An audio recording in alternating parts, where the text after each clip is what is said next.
Hey, welcome to Satsang, everybody. Happy to have everybody in the room. Today, we're going to go through a little piece in a book called Advaita, Buddha and the Whole. And it starts off where the conversation we're going to do. And I apologize, by the way, there's a PDF out there. And when I get PDFs, I go search them out. And so with a lot of these books, they've been around for so long that the PDF that you get is kind of whatever you can get. They aren't really they didn't sell enough in their day, and probably wouldn't even today, that you would have PDFs hanging around. So a lot of these are a little unique. But we did capture the conversation in the book, so it is there. You just have to work at it if you got the PDF. Yeah, buddy. So here's where we're going to go today. They in the book they start off with a little quote, and it's emptiness, and it's from the Udana, and it says, "Where water, heat, earth, heat, and wine find no being, where no stars shine, where no sun can be seen, where no moon reflects light, where the darkness is not found, when the Brahman, the sage, knows this place within himself, he is freed both from form and the formless, from happiness and unhappiness." And this will kind of give you a little bit of where Ramesh is headed in this conversation. He's headed to the bottom, and we'll start there. So consciousness is all there is how it starts. And Ramesh says, "Hi, yes, Swamiji, what brings you here? What can I do for you?" And the Swami says, "I'm Buddhist, so I'm thinking of seeing life's problems with the idea that nothing is happening." Now Ramesh immediately says, "Yes." He says, "So who told you nothing's happening? The Buddhist told you that nothing is happening?" Um, Swamiji says, "Well, that's my understanding of Vedanta." And Ramesh says, "No," which he would. He says, the Swami says that everything is a play of, say, consciousness. Yes, but it is a play. So when you watch the play, of course it's a play. Who says there's nothing on the stage? So there is something happening, Swamiji says, and Ramesh says, of course, there is something happening, and that is life. He says, what we call that happening is life. That which is happening, we call life. Swamiji, so what is the meaning of Maya? So here we go. Maya is what you see on stage, what you see on the stage. And then he says, what happens when the show is over? You remember last week he was doing the hand. He says, you see my hand, you don't see the hand, or you see the object, don't see the object. The hand was there the whole time. So he's on that path right now. He says, Swamiji says, everybody goes back to their normal. This is really interesting. So there is nothing on stage, is what Ramesh says. If you see a movie, you respond to it. If there's a tragic scene, tears may come. If there's a joke, you laugh. So you participate in the movie, but is the movie real? Right? Isn't the movie an illusion? An illusion which appears on the screen. So the idea is that life, we see it as a movie which appears on the screen of consciousness. The screen is always there. Consciousness is always there. Sometimes when this movie is happening, you watch it. When you are in deep sleep, there is no movie. There is no life when you are in deep sleep. Remember, this is where he's headed. So that which you saw during the waking state, it disappears in your deep state.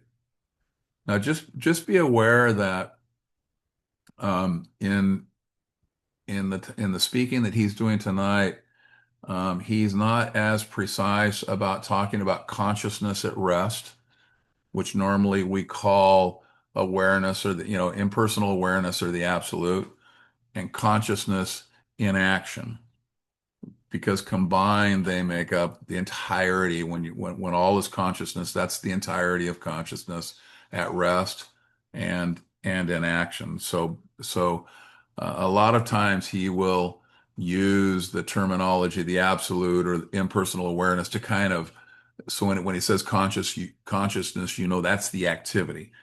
in tonight's little run, he doesn't make that distinction. So just be aware, don't get confused. He says, therefore, it is not it is not always there. That is, you can call it an illusion, Maya. Swamiji, is consciousness something apart from its contents? Right? Consciousness is the screen, Ramesh says. The movie is something which appears on it. So consciousness is always there. Consciousness is the only truth. If the definition of truth is something that is there all the time, it is never not. That is the truth, and that is consciousness. That is reality. So the only reality is consciousness, which is always there, even in deep sleep. So when you are saying that this is the only reality, she is here, but she is not what I think she is. Is that it? Ramesh, no, she is not there when you are in deep sleep. So now he's talking about the activity. In other words, the actual activity that's on the screen. But she is surely, you mean when I fall to sleep, the whole world ceases to exist, right? But yes, the whole world ceases to exist. To me, but not objectively. Ramesh says, wait a minute. What you're saying is that you may be asleep, but the whole world is not. That is what you are saying? How do you know? Right. I'm going to wager that most people hold that is kind of how it happens. I go to sleep, and while I'm sleeping, the rest of it is happening. Right? That would be the normal way that folks would think about what happens when I'm asleep, right? The rest of the world's carrying on, you know. Ramesh says that is your perception. They must be awake. I am in deep sleep, but you assume the others are awake. Supposing, Swamiji, that consciousness or God makes it happen that during a particular 2 hours, everybody is asleep, who is to say whether the world exists or not? If God makes it so happen any particular 2 hours, everybody is asleep, who is to say there's a world outside which is seen by someone else? There is no one else, right? So you're saying it would cease to exist. Is there a difference between it would cease to exist or it would cease to exist for those who are asleep? Ramesh says no. It would cease to exist for one reason.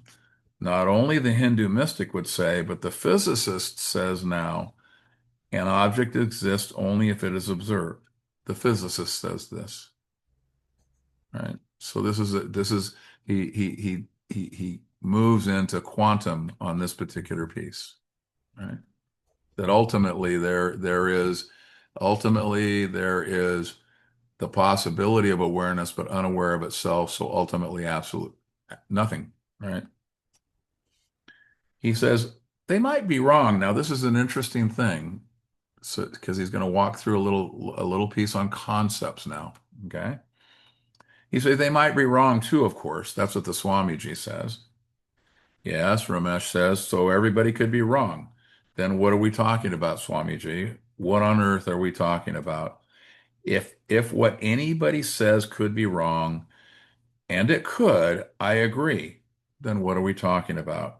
Therefore, one of my basic concepts is that anything anybody has said so far, anything a sage has said, anything any scripture of any religion has said is a concept, right?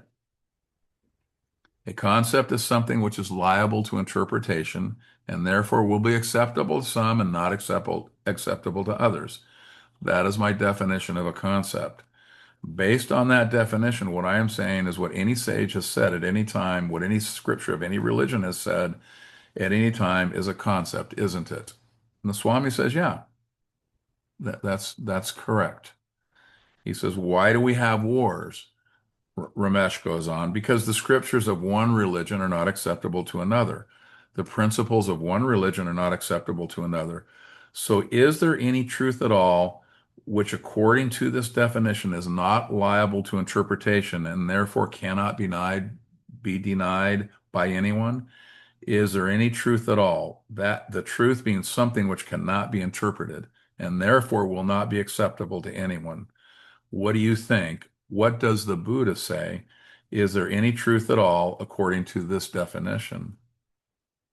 Swami says, well, the Buddha has his concepts too, but for myself, I don't know. I don't think I could answer that. I could only say that I suppose that when one actually knows, then there is nothing to argue about. You know? So now he goes into the impersonal awareness of being. The truth, according to this definition, is the impersonal awareness of being. I am, I exist.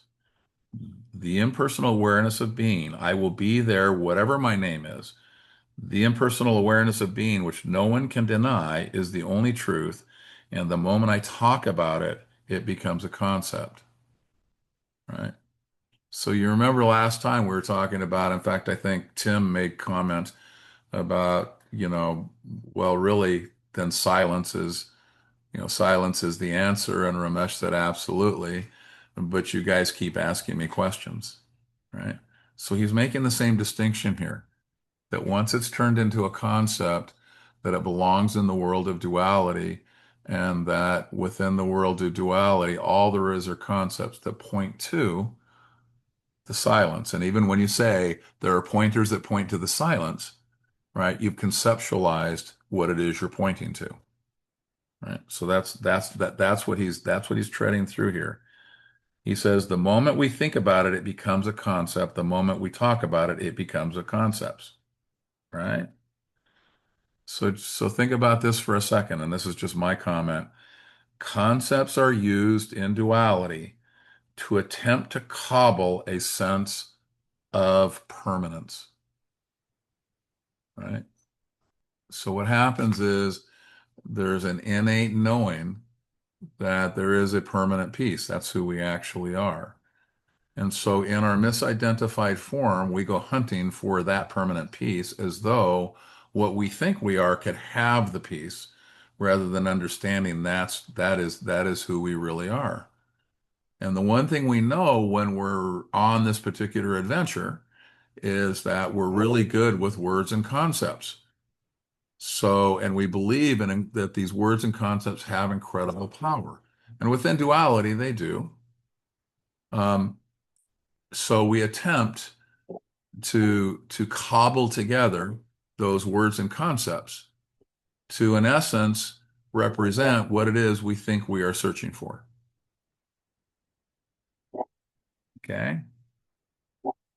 So Ramesh says, yes, I'll tell you why. When you wake up, do you not say, he says, oh, by the way, the question, in deep sleep, is it also there? Right? The awareness. And he says, yes, and I'll tell you why. When you wake up, do you not say, I slept well or I didn't sleep well? See, if there's no awareness at all, who is it that is saying she slept well or didn't sleep well? So there is some kind of awareness. And the fact that it is not personal means that it is impersonal awareness. The difference is during the waking state, the person is there. So my basic concept is that the reality is the impersonal awareness of being, which is covered by the screen of individual personality, right? So no searching in the cover of individual personality is going to yield what lies beneath it. Would you say that statement again, please? Okay. So my basic concept is that the reality is the impersonal awareness of being, which is covered by the screen of individual personality, right? So what he was pointing out before was that this search, this attempt to create permanence out of concepts, is the same as this personality, this individual personality of covering, attempting to cobble together a solution for the sense that there's a feeling that there's something deeper that is happening, that they're being magnetized, yeah, as it were. There's a magnetization in impersonal awareness, right? Now that magnetization it ends up being revealed that that's who you are in essence. But that's so when they say, you actually are just simply searching for yourself, that's what that statement is talking about, right? So this impersonal awareness, it's the same thing. It's still there, like when everybody goes to sleep and there is nothing there. Ramesh says, yes, impersonal awareness is there because that is the only thing. You see, in deep sleep, that's the only thing. There is no personality, right? Now that ends up being true prior to birth and after death, right? Okay. To accept that there is a reality, a source from which everything has come. Now remember, this is now when he introduces source, one without a second, from which has emerged this manifestation. And at the end of this emergence, it goes back into the source. Even that is a concept if we talk about it. The most apt simile for the emergence of manifestation is given in the Bhagavad Gita, right? As the spider weaves its thread out of its own mouth, plays with it, and then withdraws it again into itself, so the internal, eternal, unchangeable Lord, who is out without form, without attributes, who is absolute knowledge and absolute bliss, evolves the whole universe out of himself, plays for it with a wow, and again withdraws it into himself. Right? So that's some of the earliest. Now you'll find that same thing in the Upanishads. So the spider spins its web and draws it back again. And I've always found that to be a really nice way of understanding source and manifestation. So for those that enjoy that. So if there is source, which is there all the time, that is the consciousness, the impersonal awareness, consciousness at rest. So he does make that distinction here. Before, um, before the manifestation has come about, consciousness at rest, which is not aware of itself, call it potential energy. But once the potential energy has activized itself into this manifestation, consciousness in movement is the impersonal awareness. Now that's a little confusing, isn't it? Because in order to actually understand it, you have to think about consciousness at rest and consciousness. That's how I divide it up. So in this one, and when I read that little piece, I'm going to go back to my little division. There's consciousness at rest and consciousness in movement.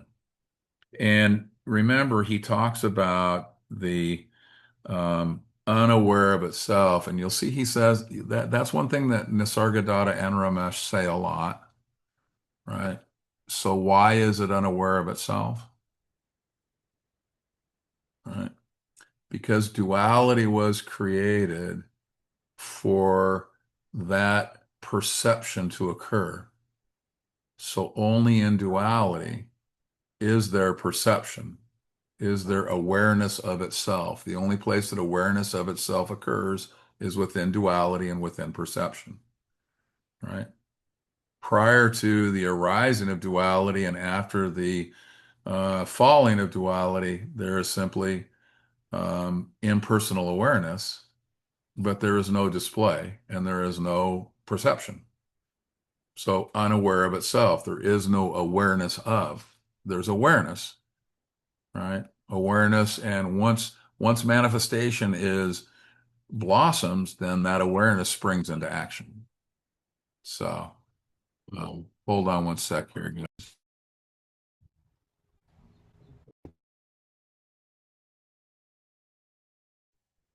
My dogs are on a tear today, guys.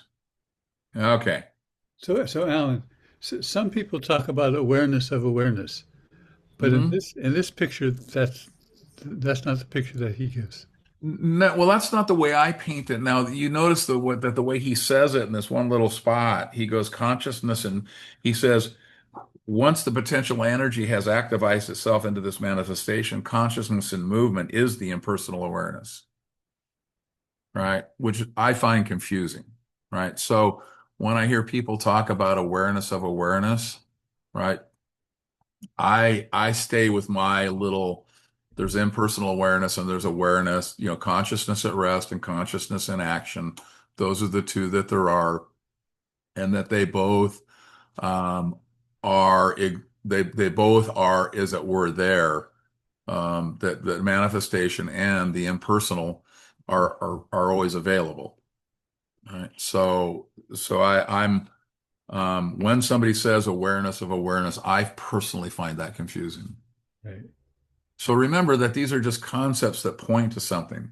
So so a lot of times, in my experience, what happens is that if what you are is a kind of a animal that loves to digest concepts, right? Then the more meticulous and the more detailed and the more subtle and all of those things, the happier you might be, right? For the purpose of where we are, what's interesting is the falling into the pool. So if you want to know what wet is, here's how you find out what wet is. You don't talk about it. The sage puts his foot in the butt of the seeker and gives it a push, and now you're in the pool, right? Now there's nothing to say about wet at that point. You know what wet is. Saying a lot about wet doesn't get you much, right? So if the movement is that, don't get caught.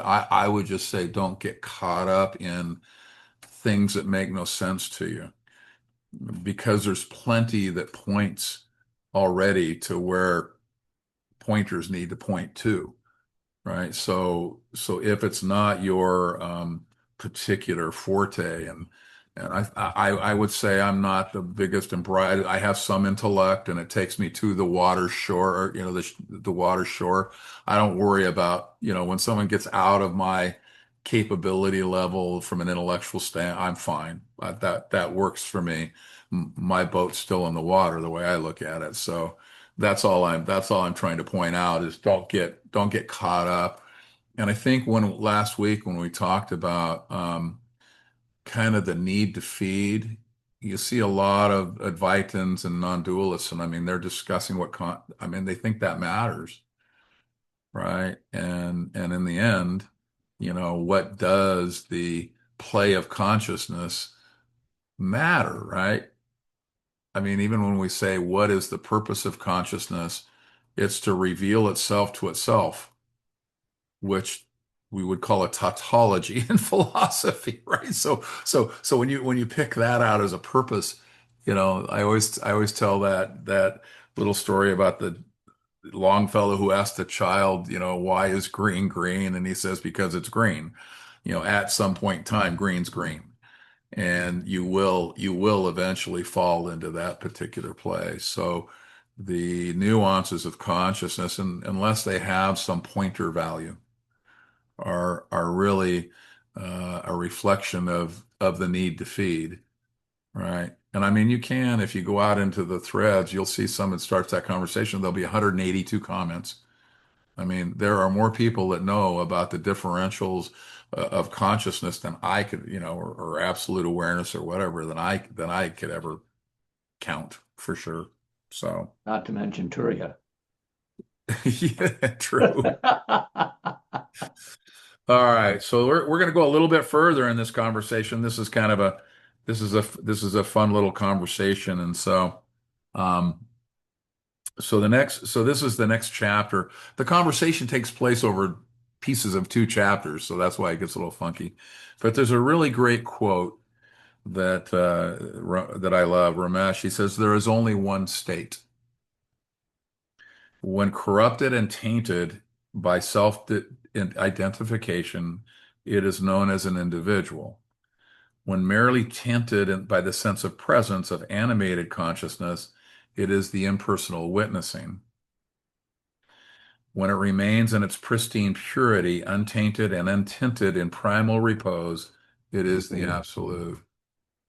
So this gets you back to that comment that he made about um, the consciousness and the impersonal. That was the witnessing piece that he was after. So the witnessing, he is saying, is part of the impersonal, right, awareness. So the impersonal awareness in action, in the way he's describing it, is the witnessing, whereas consciousness at rest, which is how I always define it, is when it remains in its pristine purity, untainted and untinted, in primal repose. It is the absolute, right? So there's only one state, and that clears up a lot of conversations about states, because again, there are a lot of conversations about states, right? So Ramesh goes on, and here's the piece that you'll remember. He says there must be a source, one without the second, from which has emerged this manifestation, and the end of its emergence, it goes back to the source. Even that is a concept when we talk about it. Swamiji, why does that happen? And if it happened once, should one become enlightened, why couldn't it happen again? Ramesh, should we become enlightened? If you can explain that to me, then we will talk further. My concept about enlightenment, Swamiji, is this. The happening of enlightenment is an event of the functioning of manifestation or life as we know it. No one can become enlightened. All right, so notice what happens is awakening occurs, and then the body mind, which now is in a apperception, right? Perceiving with no perceiver, is now dubbed enlightened. That seems crazy, but that's how it works, right? Because who is the one we were talking about being enlightened or not being enlightened? Who is the one? What do you say? Who is this one that wants to be enlightened? The Swamiji then says, and this is brilliant, well, from a Buddhist point of view, I would say it is just this bundle of consciousness and concepts and ideas and feelings and experiences, right? So it always struck me. Now notice, and we're going to get to this in a bit because I used it in my little piece, that the word bundle is used, right? It has to be bundled, right? So when he says, who is this one? He's saying, well, this one is a bundle. It's a thing. Right. And that's the part that Ramesh is working on bursting through today. Right. When he says even quantum says if there is no observer, there is nothing happening. Right. No entity, ultimately. Right. Okay. He says, yes, but basically my concept about the one who wants enlightenment is the human is one object of the species of object, which together with thousands of other objects constitute the totality of manifestation. What is the manifestation that has emerged from source? It is a collection of objects. From the planet to the individual body is an object. So what I am saying, Swamiji, is that every human being is fundamentally only an object, one species of object, which together with thousands of other species of objects on land, air, and water constitute the totality of objects, which is manifestation. So how can an object be enlightened? Right. And that's what he wants to get to. Right. So get to the bottom. Now, what I wanted to kind of I love this piece because this is the piece that um, gets you working towards entification. Right. So now I'm you guys might have seen this piece, so we're gonna walk through it again. It's a fun piece, but it's called entification, and it's a habit that we develop out of our conditioning, right? And we'll go through this. He says, entification, a term often used by Ramesh Balsekar, that's his term, points to something so fundamental it is almost never questioned. It is the automatic cognitive habit of turning perception into things, right? Not just seeing, but seeing as something, naming, defining, locating, stabilizing. Right. So notice how he steps that, naming, defining, locating, stabilizing. A child is not born with this, it is taught. See the dog, say tree, this is your toy, this is your mother. Very quickly, the fluid field of experience, right, becomes populated with objects. Remember in the last piece, he talked about all of the things that are in manifestation, tied them all together. And he even left them as objects, but all as one, one piece of objects if you actually identified them within that piece, but it's one piece as it were, right? So the world fills with things, and among those things appears the most convincing one of all, you, right? Strongest object. If there were no entification, even the conversation we are having would be impossible. Language itself depends on the assumption that there are entities to refer to. Without things, there is no grammar of experience. Now remember, I use a little pointer called linguistic identification, linguistic imprinting, right? So the idea that we believe that we are the individual, right, largely comes from lived experience in which we use language with each other where we use hammer blows in every single sentence that we use that includes I and you, dividing the world as we speak it into objects, right? So linguistic imprinting, that imprinting is going on all the time. He says, so if there were no identification, even that conversation we're having would be impossible. So this conditioning is not an error in the conventional sense. It is functional, right? So the conversation, the dividing of the world into objects and all of that, that's a functional aspect of life. But it comes with a cost, right? The first cracks in structure. In Advaita, one of the earliest inquiries is, who are you? The answer initially comes in layers. I am the body. I am the mind. I am the thinker. I am the experiencer. Right? In the Buddhist expression, as reflected in Advaita Buddha and the Unbroken Whole, the individual is described as a bundle of sensation, perceptions, thoughts, feelings, and consciousness. This seems like deconstruction, but look carefully. Bundle. Even here, entification quietly reasserts itself. If it is a bundle, it is still a thing, more refined, more subtle, but still an entity. Why must it be gathered as something? Why not leave it as movement? Right? Ultimately, that's where we're headed. The persistence of the thing. Even our most sophisticated teachings often stop just short of the final step. We say, there is no separate self. But then we speak of awareness, consciousness, presence, the witness. Each of these can become a new entity. Right? When you're discussing these things, think about how they're held. They're in essence things.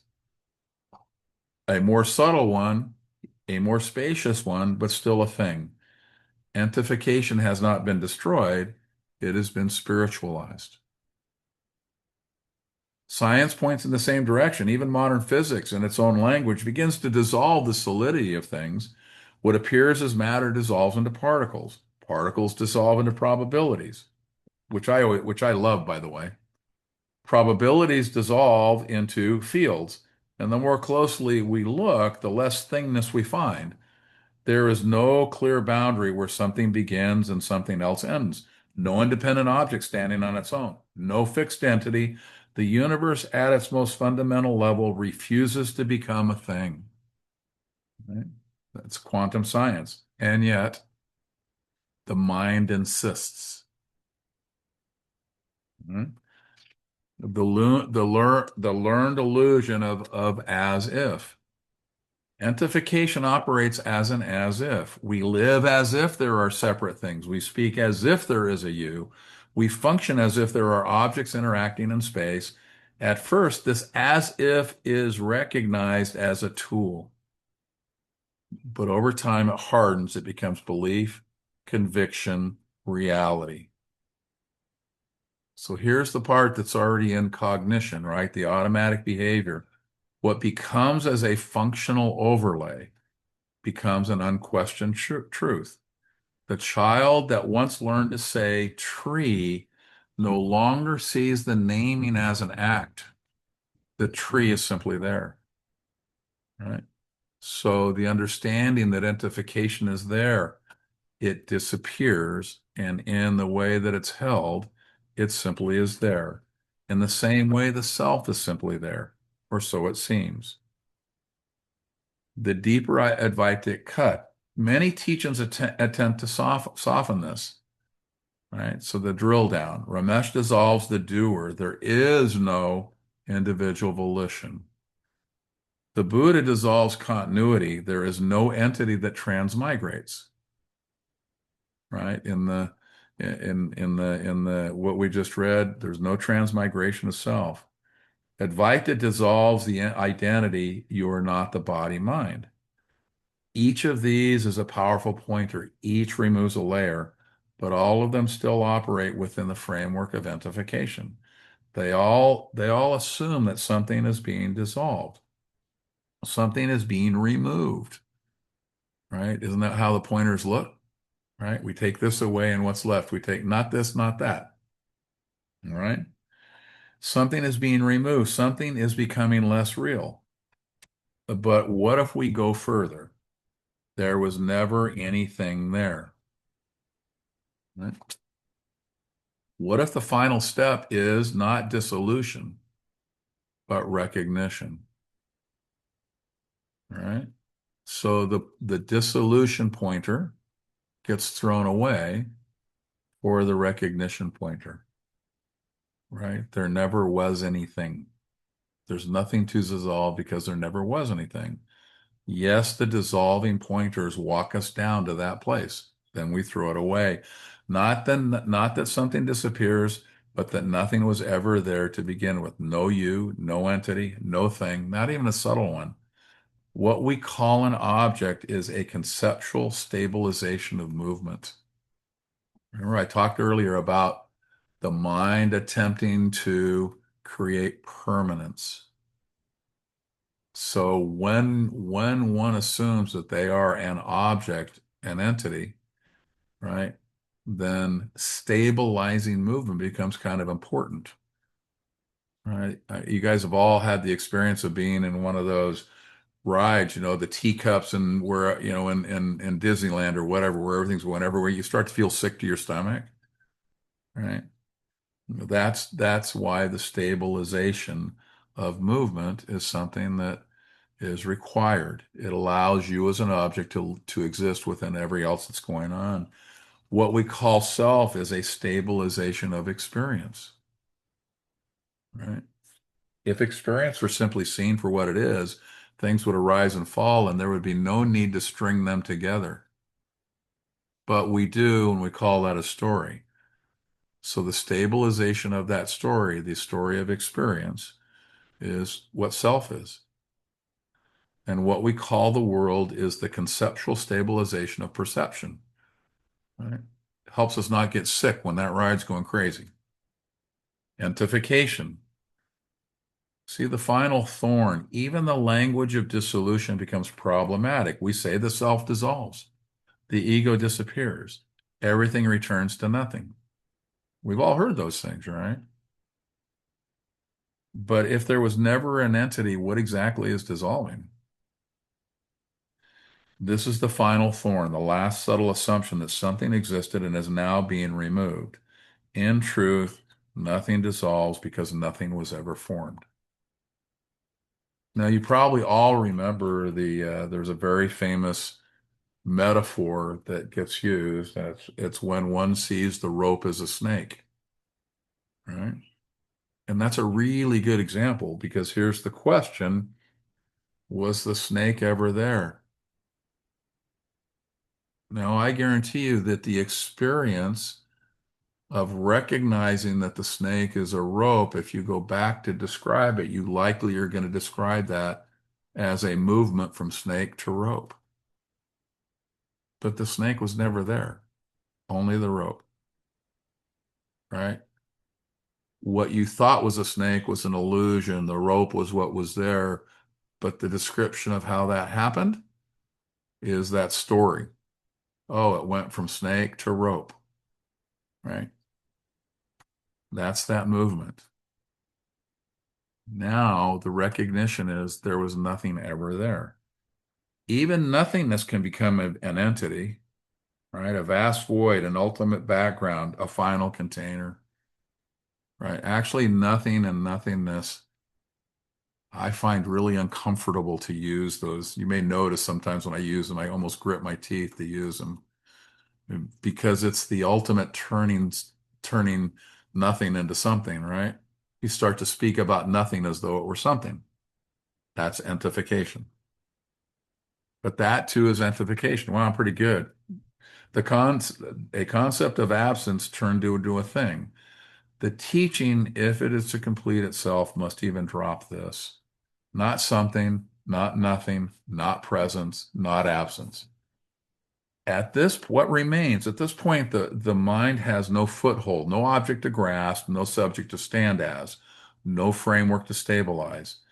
And yet, functioning continues. Something happens. Hearing happens. Thinking happens. Speaking happens. None of it belongs to anything. There is no center, no container, no entity, only movement. And this is the part, you may appreciate this, Joseph. I'm going to walk us right into what we like. The return to simplicity. And this is where the teaching becomes utterly ordinary because nothing special has been achieved. Right? There was never anything there. What's special about that? It's special to talk about how it shifted from one thing to the other. Nothing special if it was never there to start with. Very simple, right? Nothing has been attained. Nothing has been removed. The world appears that it always has. Conversations continue. Life unfolds. But the assumption of thingness has quietly lost its grip. Why this matters. This is not a philosophical refinement. It is the end of the need to resolve anything. Right? There is no resolution in what we're doing. There's only recognition. As long as there are entities, there are problems. As long as there is a you, there is a path. As long as there are things, there is a world to be understood. But when entification is seen through, not intellectually, but directly, the structure collapses. Not dramatically, not mystically, quietly. And then, even this teaching is too much. Even entification is a concept. Even this explanation is another pointer. And like all pointers, it must be left behind. You might say there is no you, there are no things, there is no dissolution, there is no nothingness. And even that is saying too much. All right. So what is left? Nothing to say. And yet, this. Wow. I'd like to read something I wrote that correlates to a lot of the things that have been said. Is that okay? Go for it. Okay. I wrote this about a year ago before I was any part of these sessions, and I kind of like this. It goes on. We think we know what we are talking about. We believe we are the characters in this seemingly durable dream, taking credit for what went well and blame for what went to hell. Well, none of this is true. It's all made up. We are so certain for so long we are the authors of our own lives. We can't see beyond this self-indulgent fiction. Well, the real causal element, just beyond the veil of our stories, waits patiently for us to look in its direction. Thank you. That actually You're is, welcome. that actually fit right in, didn't it? Yeah, that's what I was going to say something else initially, but I said, well, this is fitting right in with what he's saying, so I'll throw this one up there instead. Beautiful. Yeah, man. All That's right. awesome. Any questions?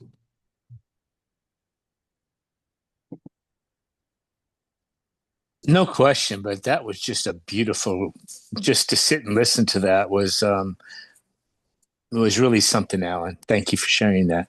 Yeah, Yeah, buddy. Yeah, Couldn't buddy. agree more. Thank you. yeah.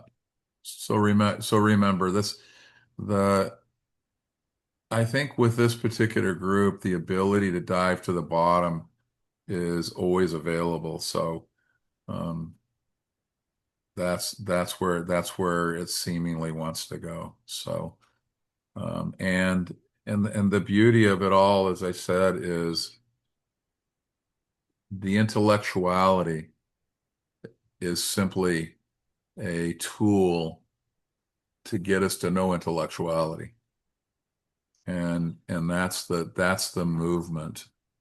So in whatever teaching, and remember the guru is yourself. I mean, we don't have a lot of guru disciple relationships. They just aren't culturally something we grew up with. So the Sat Guru, who is you yourself, or awareness itself, is ends up being the teacher, which means that these things that we're doing um, can be reduced to the what your awareness is as you are reading, watching, doing whatever. So use the pointers in that particular way, right? Once the pointers are there, now it's time to take a peek at, within perception, at the arising and falling, and the simple pure awareness of that arising and falling. And it's within that activity, if you will, or non-activity, however you look at it, that the pointers and that deep dive to the bottom starts to make a lot of sense. But If I go ahead. No, I'm sorry. I thought you were. I I kept. was, I was, I was. Go for it, Okay. Ron. No, I just remember this experience several years ago. I was just playing with the concepts that there was no me. And it was one thing to entertain the concept, oh, there's no me. But then a short while later, I was in, being internal, and I was exploring that possibility of being no me. And I ran up against this energy internally. It was petrified, absolutely petrified. So that entity that was claiming itself an entity really revealed itself to me internally, that it didn't want to go anywhere, and the feeling was, I mean, nothing less than like a monster internally, just doing everything it could to maintain its relevance. So anyway, I just wanted to share that. Well, think. Let me just extend that real quick. So think about how that happens, right? We operate as if, right, as if we are something, and that something is created in order to establish a sense of permanence in a world that otherwise is overwhelming and frightening. So, of course, the introduction that stabilization piece doesn't exist is going to create internal terror, right? That's exactly the problem that one is trying to solve internally by creating the ego itself. Mm-hmm. It's the stabilization factor that keeps us from, the fear of what life is itself, this movement that needs to be cataloged, held, processed, all of the things that we in our as ifness believe is the case. Yeah, Right. I remember that clearly. It was one thing to entertain, oh, there's no me, okay, that's cool, and then to run up against it like I did. Yeah. And then a time, sometime after that, I was back in this internal space, and there was a softening in the acceptance that I wasn't there. So I saw the movement away from the terror to the acceptance that I wasn't there. And in that acceptance, it was certainly a freedom, but at least I had something to measure it up against. I was able to measure it up against the terror and a lot of times that terror, I think, is just waiting around, and it's always there within our entification, in within our identification, and it does what it does. But to feel that movement away, that terror was almost necessary to experience, to feel the relaxation that everything was like okay. Yeah, and there is actually a another piece that happens as you watch what happens. There's this really great world where everything's happening, right? And the response, everything that needs to happen, the responses are going on and everything, and you move through a period like that, and you stop and you go, wow, it was like I wasn't even there. How often have you said that to yourself? It was like I wasn't even there, Mm-hmm. right? So think about that for a minute.